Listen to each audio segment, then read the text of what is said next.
Hello students, previous lecture में हमने एक 3D बॉक्स के लिए जो हमारे तरंग फलन होते हैं, ऊर्जा आइगन फलन, उनको लिखा था। ठीक है, हमारे पास में क्या था, एक पार्टिकल जो कि एक 3D बॉक्स के अंदर गति कर रहा है, उसके आइगन फलन जो होंगे, ऊर्जा आइगन फलन, वो क्या होंगे, यानी इसका जो तरंग फलन है वो हमने लिखा था। हमारे पास में आया था psi x y z equal to √2/a या √8/abc। ठीक है, साइन n1 पाई x/a, साइन n2 पाई y/b और साइन n3 पाई z/c। ठीक है, तो इस तरह से हमने क्या किया था कि हमारे पास में जो 3D बॉक्स था उसके अंदर गतिशील कण का जो तरंग फलन था वो क्या था, ये था। ठीक है, √8/abc, साइन n1 पाई x/a, साइन n2 पाई y/b, साइन n3 पाई z/c।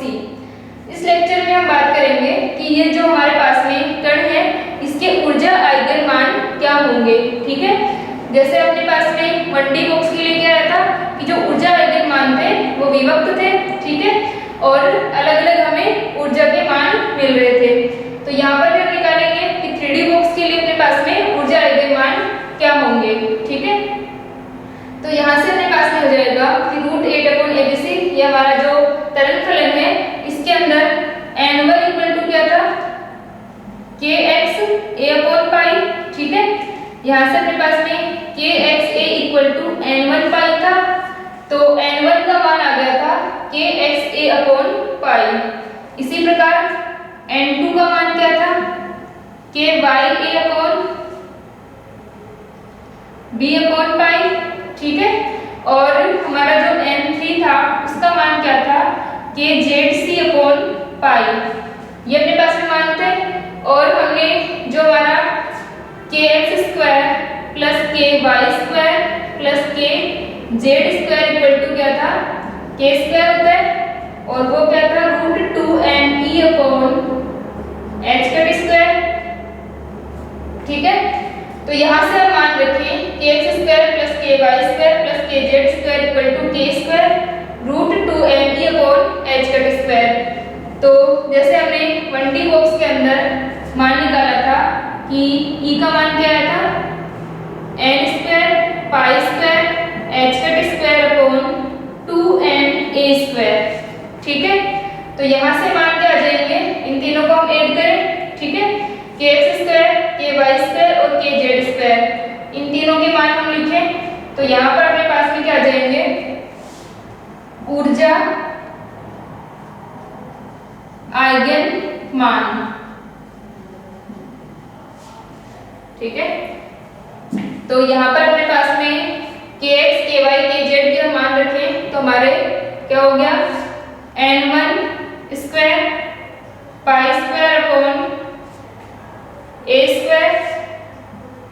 ठीक है, इसी प्रकार से ky² का मान क्या हो जाएगा, n2² पाई²/b² प्लस kz² का मान क्या हो जाएगा, n3² पाई²/c²।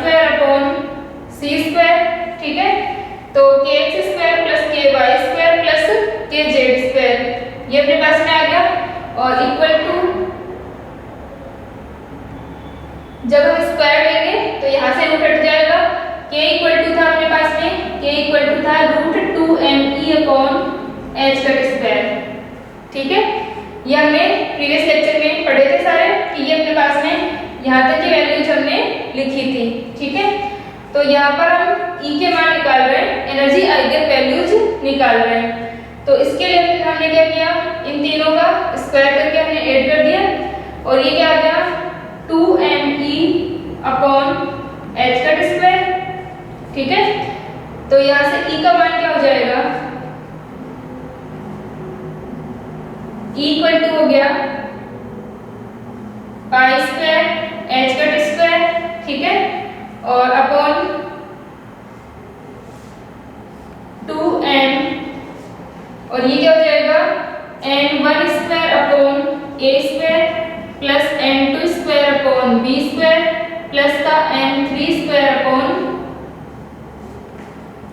स्क्वायर।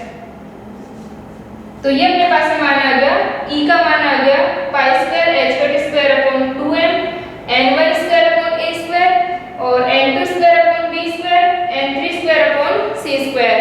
ठीक है, अब जो हमारा बॉक्स है वो क्या हो, घनाकार आकृति का हो, एक घन हो, तो क्या होगा, क्यूब के अंदर अपने पास में ABC तीनों सेम होते हैं, यानी ये जो बॉक्स हमने लिया है वो क्या हो, एक क्यूब हो। ठीक है, तो यहाँ से लिख सकते हैं यदि बॉक्स एक घन हो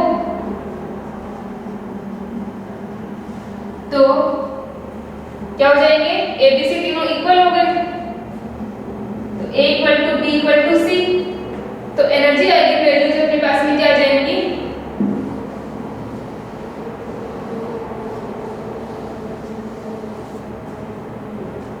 E इक्वल टू आ जाएगा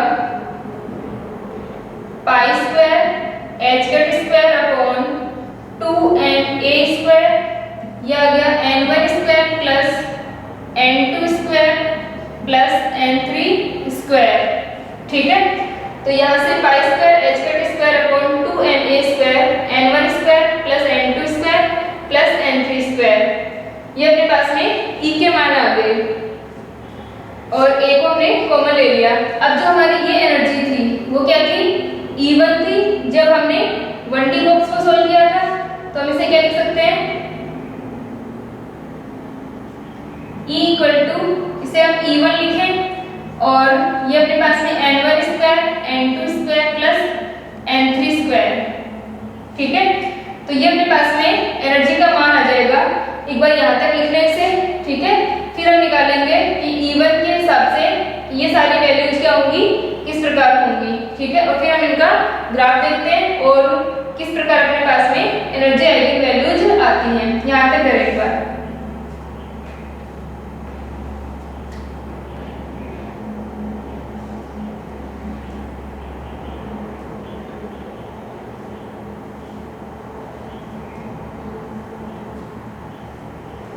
ठीक है,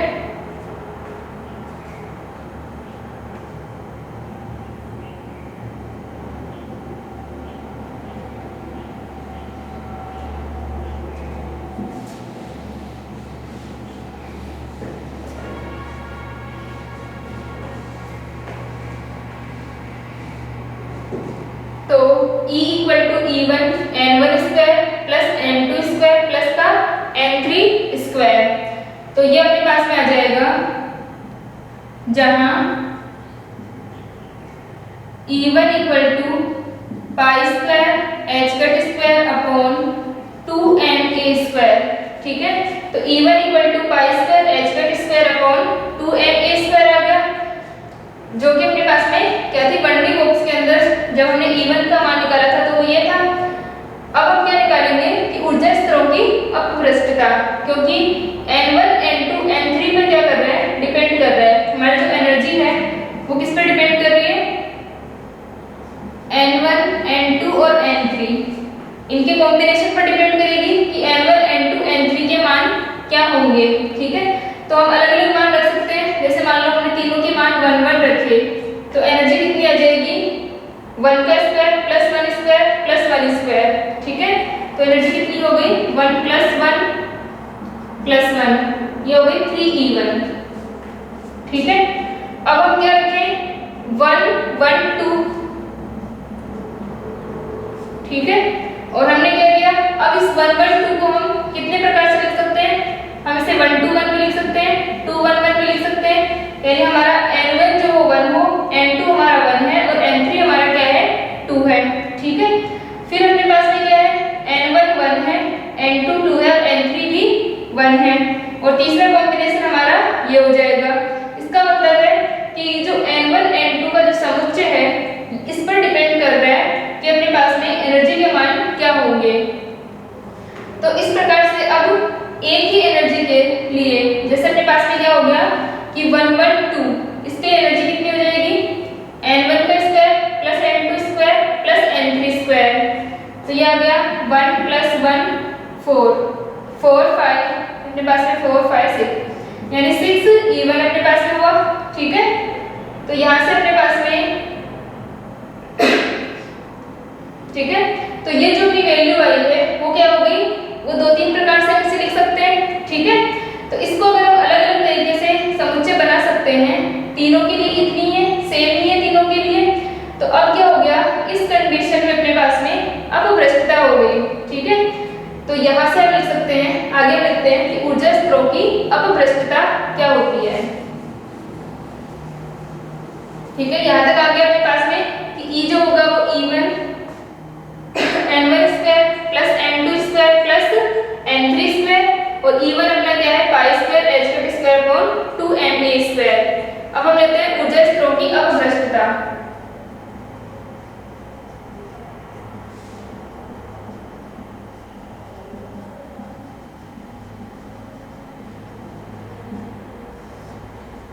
ठीक है, तो यहाँ से अपने पास में क्या हो गया कि एक ही एनर्जी के संगत हमें अलग अलग आइगन फंक्शंस मिलेंगे, तो वो क्या होगी, ऊर्जा स्तरों की हमारी अपभ्रष्टता कहलाती है। तो हम लिख सकते हैं कि ऊर्जा का मान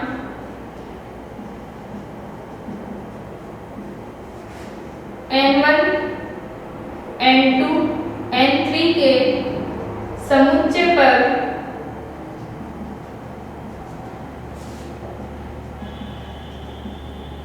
निर्भर करता है, ठीक है। अतः एक ही ऊर्जा के संगत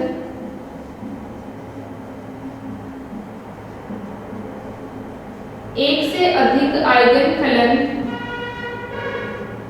संगत एक से अधिक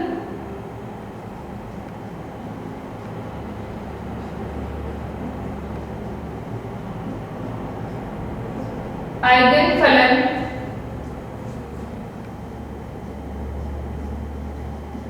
प्राप्त हो सकते हैं, ठीक है। इसे ऊर्जा स्तरों की अपभ्रष्टता कहते हैं,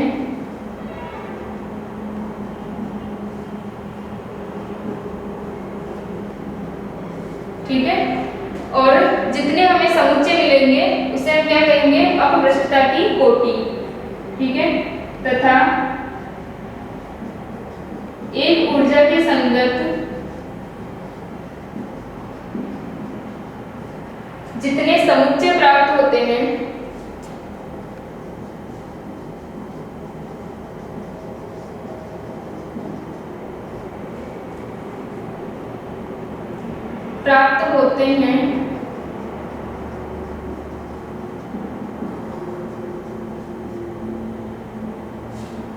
उसे अपभ्रष्टता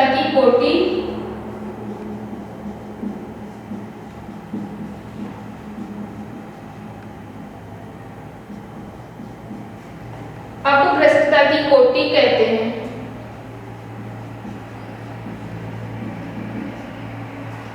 ठीक है। तो यहां से अपने पास में क्या हो गया कि जो हमारी एनर्जी है वो डिपेंड करेगी N1 N2 और N3 के मानों पर, ठीक है। तो N1 N2 और N3 के मानों पर जब एनर्जी डिपेंड करेगी, तो अगर हमारे पास में इस तरीके का समुच्चय है N1 N2 N3 के हमें कॉम्बिनेशन मिलेंगे और उन कॉम्बिनेशन से हमें क्या होगा, एक ही ऊर्जा के संगत अलग अलग आइगन फलन मिल जाएंगे। जैसे अपने पास में क्या है, जो हमारा साई था,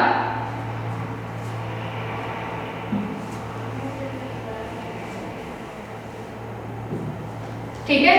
यहाँ पर हमारा क्या है, आइगन मान जो हो गया है एनर्जी है, यानी हमने H के साई किया तो हमें E साई मिल रहा है, तो E क्या हो गया, एनर्जी आइगन वैल्यूज है, और H के क्या है हमारा माइनस का H का स्क्वायर अपॉन 2m del 2, ठीक है। यानी जब हम एनर्जी ऑपरेटर को साई पे ऑपरेट करवा रहे हैं तो हमें E साई मिल रहा है, ये सारा कुछ हम कर रहे हैं इसके अंदर। अब जो हमें E के मान मिल रहे हैं वो क्या मिले हमें, जैसे मान लो हमारा अभी हमने एक एग्जांपल लिया था कि N1 = 1 और N2 = 2 हो और N3 = 1 हो, यानी 1 2 1 1 1 2 और 2 1 1 हो, ठीक है। तो यहाँ से क्या हो गया, ये तीन कॉम्बिनेशन है और तीनों के संगत ऊर्जा जो है वो समान ही रहेगी, क्योंकि N1 का स्क्वायर है प्लस N2 स्क्वायर है प्लस N3 स्क्वायर है, तीनों के लिए एनर्जी कितनी हुई, E इक्वल टू अपने पास में 6E1 हुई। ठीक है, तो यहाँ से अपने पास में एनर्जी जो है वो कितनी आई, 6E1 आई। लेकिन अगर हम इसका तरंग फलन लिखें तो साई जो होगा वो क्या हो जाएगा, psi equal to √2/8 sine n pi x upon a। ठीक है, तो यहाँ से अपने पास में n1 था और सेकेंड अपना क्या होगा, साइन n2 पाई y अपॉन b और थर्ड अपने पास में हो जाएगा साइन n3 पाई z अपॉन c।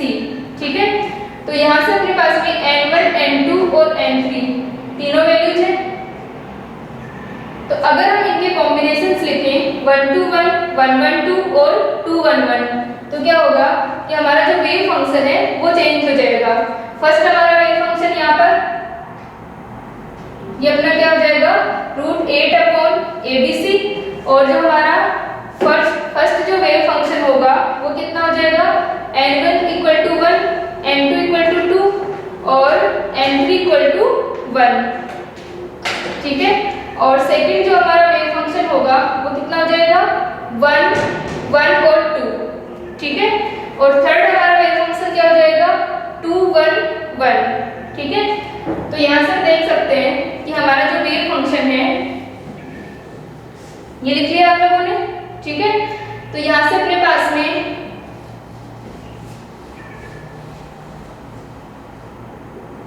जो वेव फंक्शन आया अपना साई इक्वल टू, एक बार हम लिख लेते हैं तीनों के लिए ही।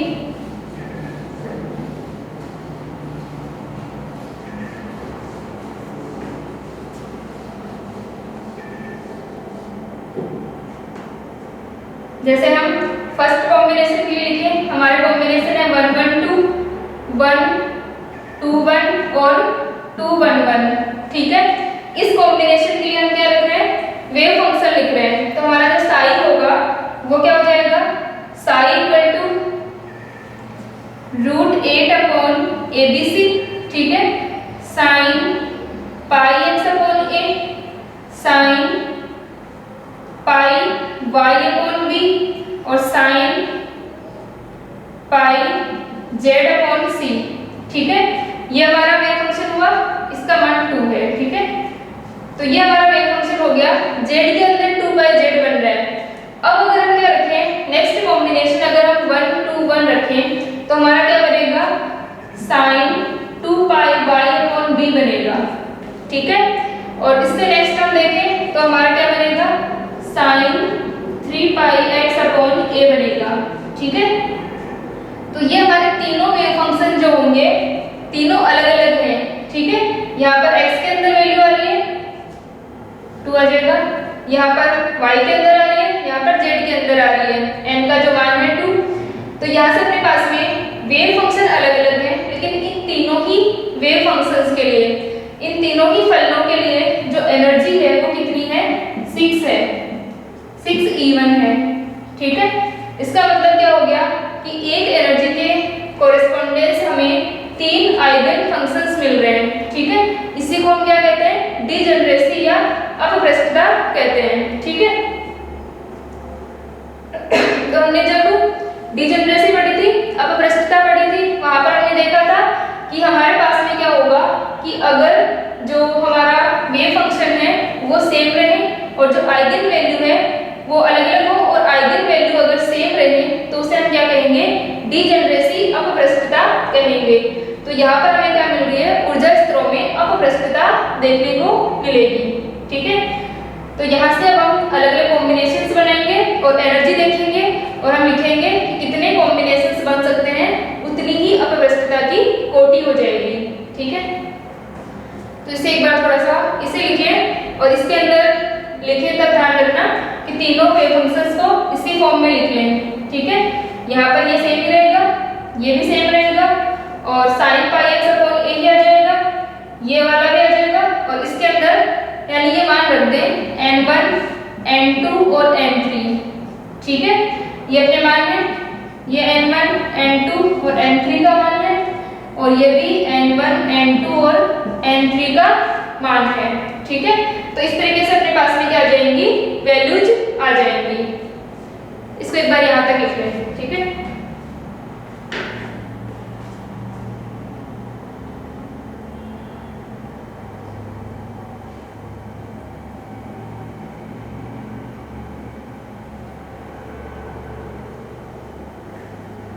ठीक है, यहाँ तक हो गया। अब हम इसके अंदर कॉम्बिनेशंस बनाते हैं। हमारी जो एनर्जी आइगन वैल्यूज है वो किस प्रकार आएंगी।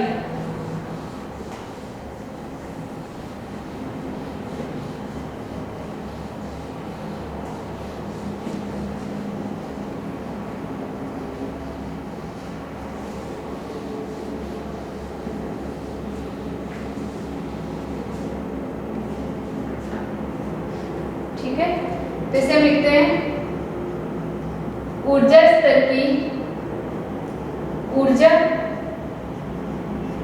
ठीक है। यहां पर अपने पास में आ जाएगा अपभ्रष्टता की कोटि,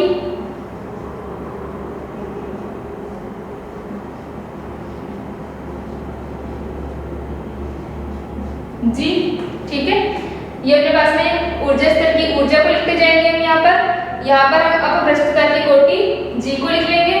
और थर्ड हमारे पास में आ जाएगा कि जो हम N1, N2, N3 का समुच्चय बना रहे हैं, N1, N2 और N3, यह आ जाएगा अपने पास में। तो ये अपने इस टेबल को बनाते हैं हम।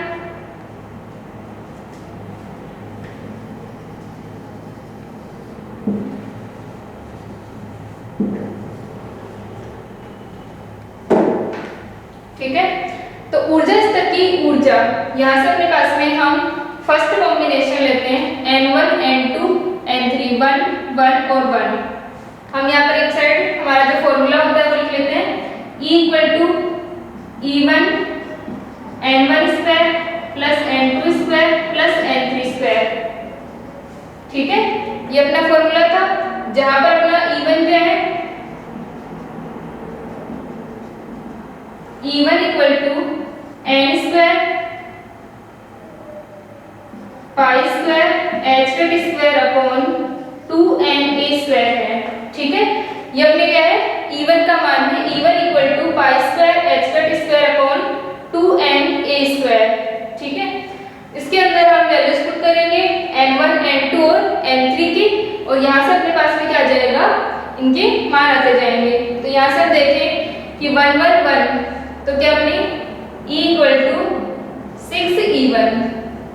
ठीक है, ये अपने पास में आ गया E = 6E1 3E1।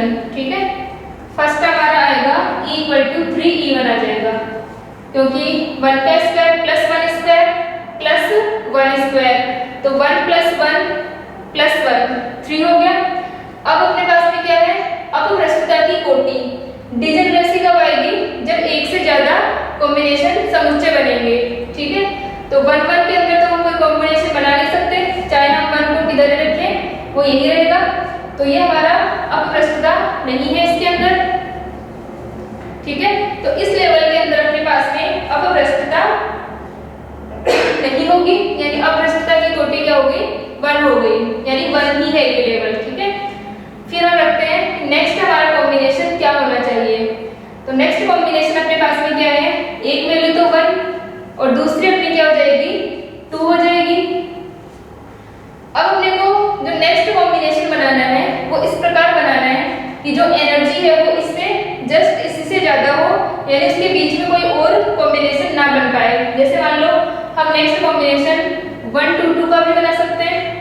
ठीक है, तो 1 2 2 का अगर हम कॉम्बिनेशन बनाएं तो एनर्जी कितनी हो जाएगी, 1 + 4 + 4 4 4 8 9, यानी एनर्जी कितनी बन गई, 9 बन गई।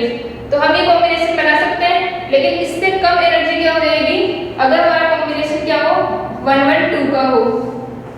तो यहाँ पर हमारी एनर्जी क्या हुई, 1 + 1 + 4 यानी 6 हुई। ठीक है, तो हम क्या लेंगे, जस्ट इससे जो अपनी आगे वाली होगी, ठीक है, उसे हम लेंगे। तो 9 और 3 के बीच तो 6 वाली आ जाएगी, इसलिए हम ये कॉम्बिनेशन लेंगे N1 N2 N3 का। ठीक है,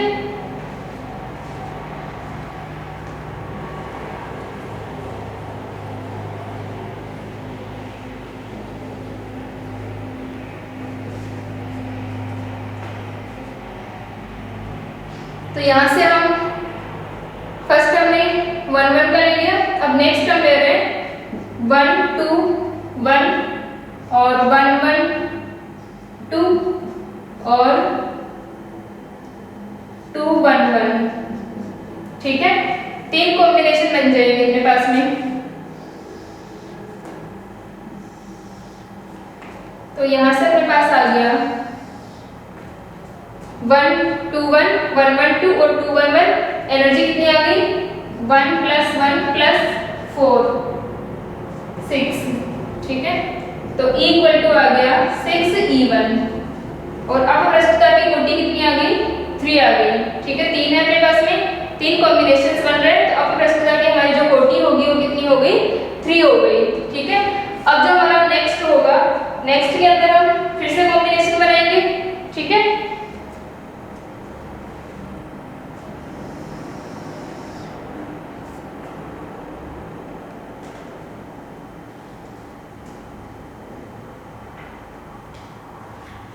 ठीक है, तो नेक्स्ट में हमारे फिर से कॉम्बिनेशन होगा। तो वो हमारा कॉम्बिनेशन इस प्रकार होना चाहिए कि इससे ग्रेटर देन एनर्जी को हम लें।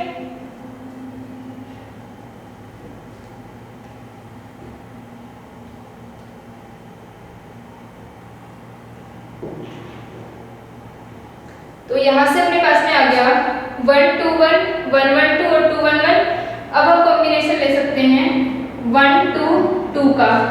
ठीक है, नेक्स्ट हम कॉम्बिनेशन ले लें 1 2 2। तो इसको भी हम इस तरह से लिख सकते हैं 1 2 2 2 1 2 और 2 2 1, 3 तरीके से। ठीक है, तो यहाँ से अपना जो कॉम्बिनेशन है वो कितना आ गया? 1 2 2 2 1 2 और 2 2 1। और इसकी एनर्जी कितनी होगी? इसकी अपनी एनर्जी हो जाएगी 1 + 2 का स्क्वायर 4 + 2 का स्क्वायर 4 4 4 8 और 1 9। तो E = आ गया अपने पास में 9E1। ठीक है, तो ये अपना बन गया E = 9E1। और अब प्रस्तुता की कोटि आ गई 3।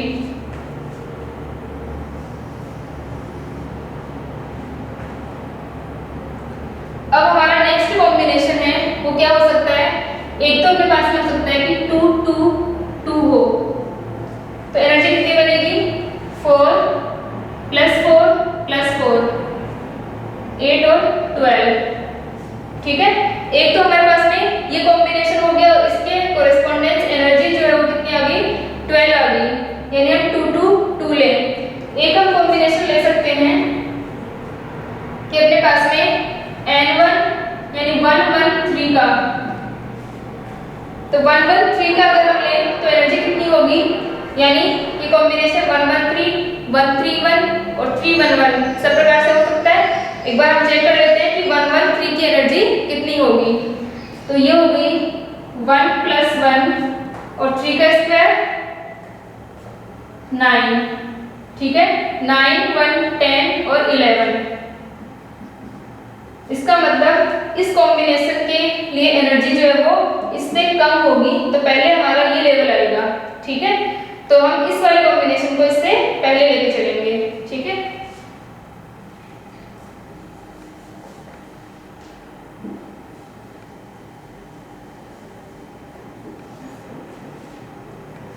तो एक बार मैं इसको मिटा देती हूँ।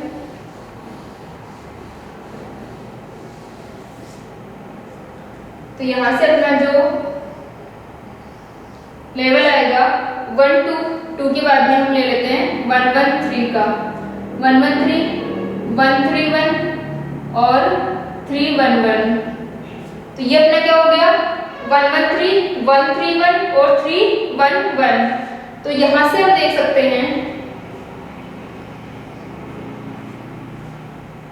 कि जो अपनी एनर्जी होगी E = 11 E1 होगी। ठीक है, और अब प्रस्तुता की कोटि एक बार फिर से अपने पास में कितनी है?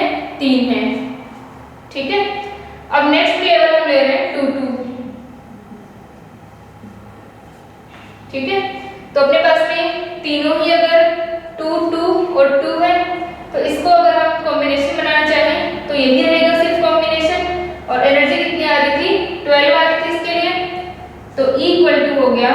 12 E1, ठीक है।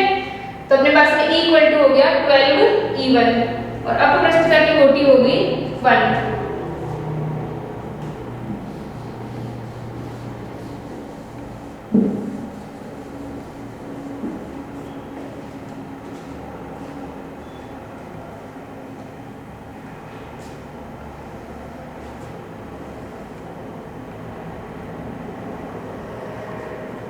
ठीक है, तो अब अपने पास में E इक्वल टू 12 E1।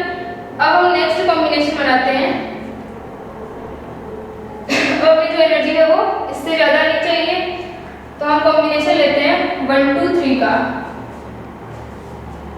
1 2 3 का हम क्या ले लेते हैं, कॉम्बिनेशन ले लेते हैं। तो 1 2 3 का कॉम्बिनेशन क्या होगा अपने पास में, 1 2 का स्क्वायर 4, 3 का स्क्वायर 9, ठीक है।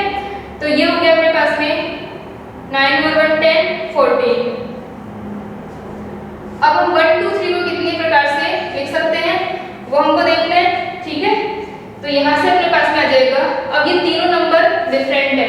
अब तक हमने किया था उनमें दो सेम थे, एक डिफरेंट था, तो 3 वे में हम उसे लिख सकते थे। अब तीनों डिफरेंट है तो कितने वे में लिख सकते हैं हम, 1 2 3 1 3 2, ठीक है, और 3 1 2। 3 तो ये हो गए। इसी प्रकार से हमारे पास में 2 1 3 और 2 1 3 हो जाएगा, 2 3 1 हो जाएगा और 1 3 2 हो गया, 1 2 3 अपने पास में हो गया, 2 3 1 हो गया, ठीक है। और हम क्या करें, 3 2 1 करें, ठीक है। तो ये अपने पास में कितने हो गए, 2 2 4 2 6 कॉम्बिनेशन हो गए। यानी हम तीनों को 3 जगह चेंज कर सकते हैं। तो यहाँ से अपने पास में कॉम्बिनेशन बन गए, ठीक है। तो यहाँ पर क्या हो गया, अपनी अपप्रस्थता की जो कोटि है वो सबसे ज्यादा रही, ठीक है। जो अब तक हमने किए इनके अंदर 3 3 आ रही थी, इसमें 1 आ रही थी, इसमें कोटि कितनी आ गई, 6 आ गई, ठीक है। तो E इक्वल टू अपना हो गया 14 E1। तो E इक्वल टू 14 E1 और अपनी अपप्रस्थता की कोटि हो गई 6 हो गई, ठीक है। तो हम क्या कर सकते हैं कि अपने पास में एनर्जी के मान आगे निकालते जाएंगे, N1 N2 N3 के कॉम्बिनेशन बनाते जाएंगे। बस हमें ध्यान क्या रखना है कि जो नेक्स्ट एनर्जी लेवल आए वो उससे बड़ा हो या इसके बीच में कोई और एग्जिस्ट नहीं करता हो, ठीक है। अब हम इनका ग्राफ बना के देखते हैं। यहाँ तक लिख लें इसको।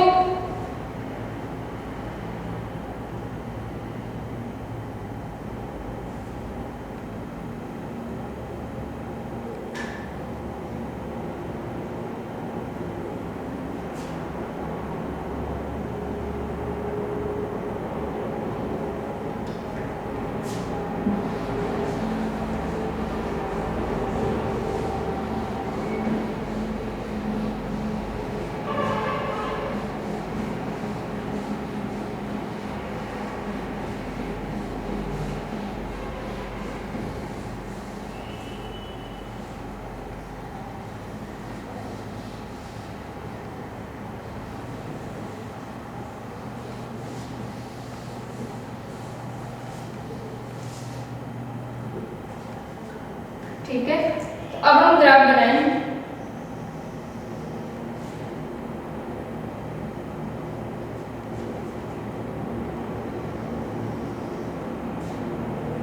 तो E इक्वल टू क्या था अपने पास में, एनर्जी वैल्यूज। यहाँ हम क्या लिख लेंगे, अपप्रस्थता की कोटि G को लिख लेंगे, ठीक है। तो सबसे पहले हमारा लेवल क्या था, E इक्वल टू 3 E1, ठीक है। और अपप्रस्थता की कोटि क्या थी इसके लिए, 1 थी। नेक्स्ट हमारा क्या था, E इक्वल टू 6 E1, यानी इससे डबल था अपने पास में। तो ये तो इसकी कोटि कितनी थी, अपप्रस्थता की 3 थी।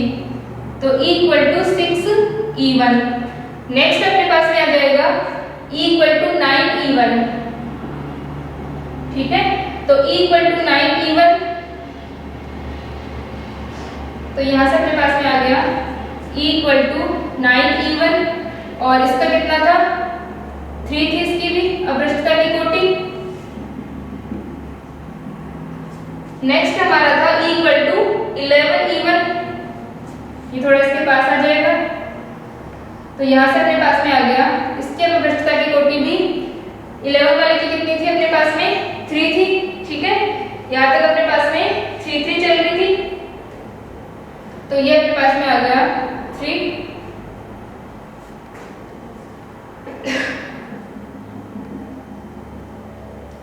इससे जो नेक्स्ट था वो अपना 12 ही था,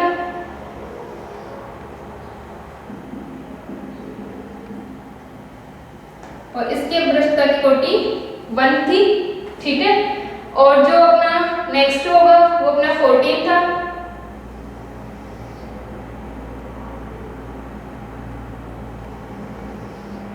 इक्वल टू 14 इवन, और इसकी अपनी अपभ्रष्टता की कोटि कितनी थी 6 थी, ठीक है। तो आगे हम और भी एनर्जी आइगन वैल्यूज को निकालते जाएंगे n1 n2 n3 के मान रखकर, और यहाँ से अपने पास में अपभ्रष्टता की कोटि आ जाएगी, इसे हम डिग्री ऑफ डीजेनरेसी कहते हैं।